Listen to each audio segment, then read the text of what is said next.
Hello, everybody. This is Dave Wallace coming to you from my home here in Waihawa, Hawaii. And tonight, for Talk Story Time, I wanted to share with you a New Year reading that I did for my clients that follow me on Facebook.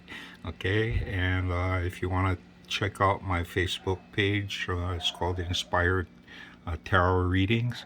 And this is the New Year spread. And there's 12 cards in here, and I'll be going over each of the cards and what they mean.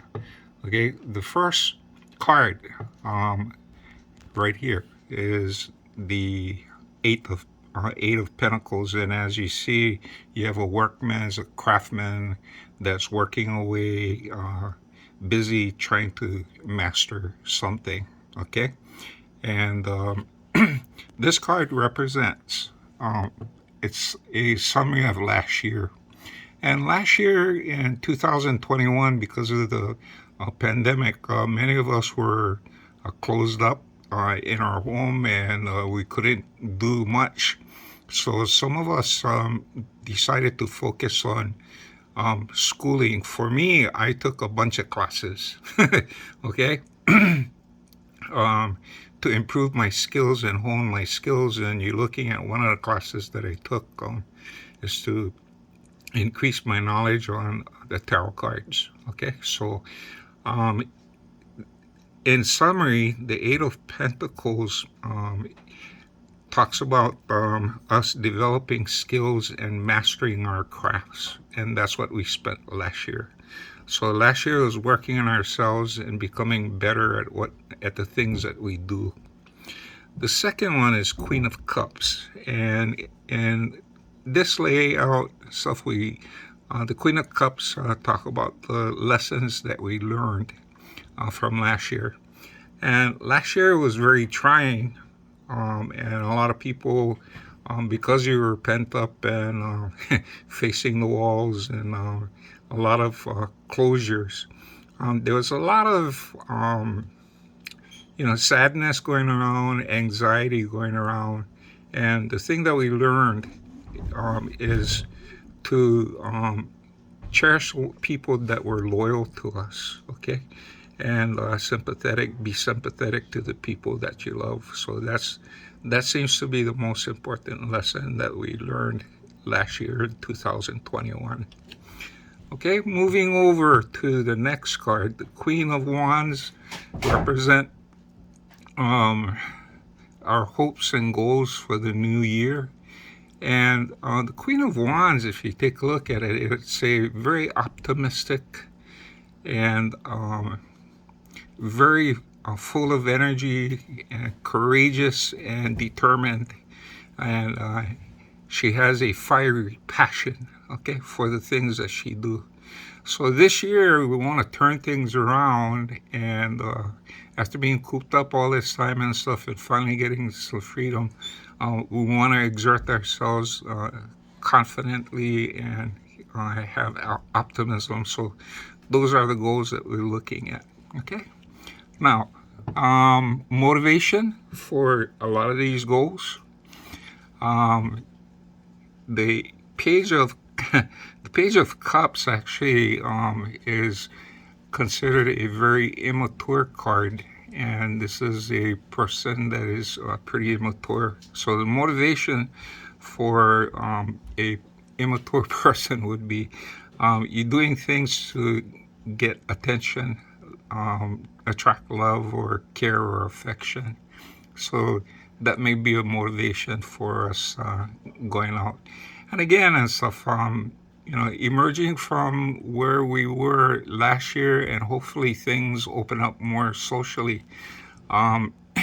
We can go out and reconnect with people and get the care and affection we like. Okay, and some of the barriers. And the Judgment card is a barrier, seen as a barrier card. And these are barriers to achieving our goals.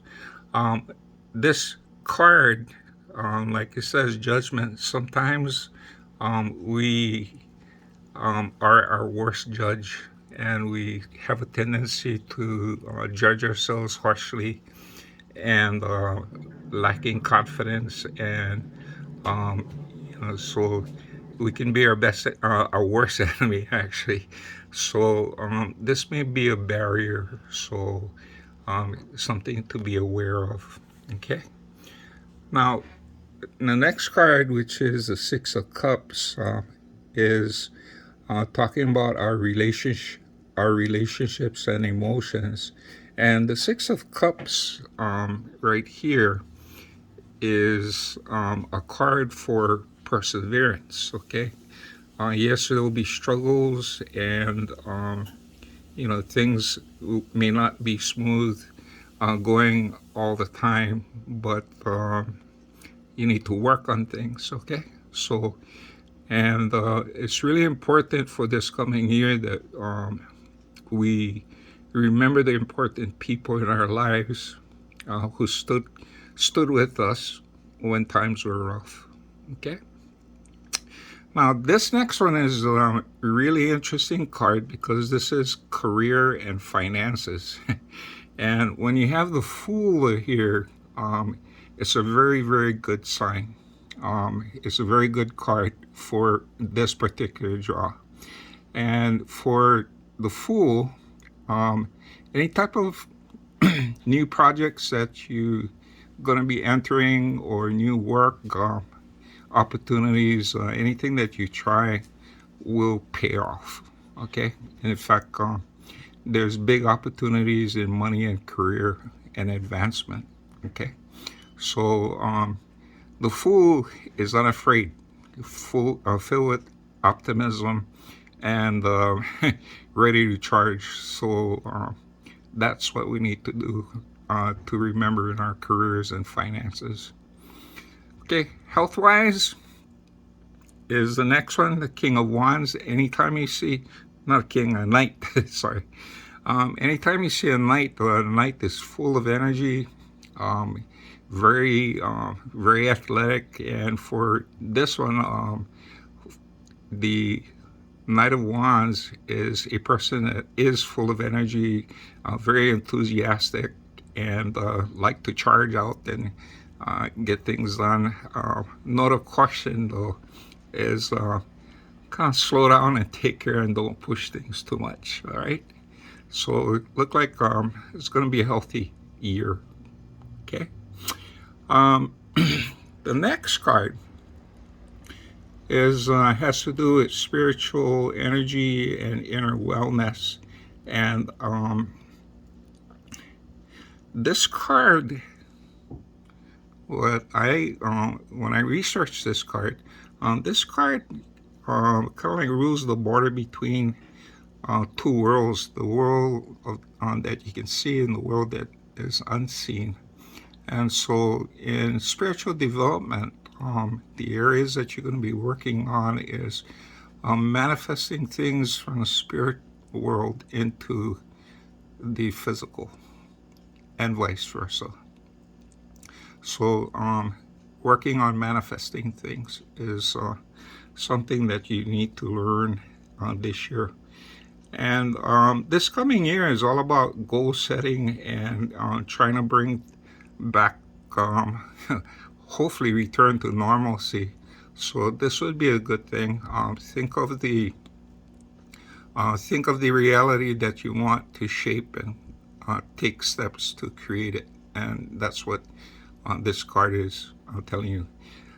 The Ace is always a card that emphasizes new ideas. Okay. And coming down to the big hitters right here. Okay. And the area of focus, and this is the Emperor card. Now, the Emperor card is normally seen as a person, a real leader, and he's a focus leader, and seen as a builder. And for this coming year, because of its location, it talks about being a constant and trustworthy companion or partner who's confident and controlling your emotions and good judgment, using good judgment. So that's what the Emperor is saying. So that's the area you need to focus on this year. Lessons to learn. And here we have the Hierophant. And the Hierophant is kind of like a call to go back and visit your traditional values, especially traditional values in religion and spirituality, because you want to be able to create harmony during times of crisis. And in order to do that, you need to go back and take a look at your traditional values, what you hold important, and really take a look at that, reconnect. Okay? Finally, the last card looks very ominous, yeah. And this is the overall direction. And for me, I'm taking this as a note of caution rather than foretelling how the rest of the year is going to look like. So for me, I see this as a note of caution. And the Nine of Swords, just the way it looks like and stuff, it looks at people who are worrying and filled with anxiety and fear. So I see this as a message to us that we cannot,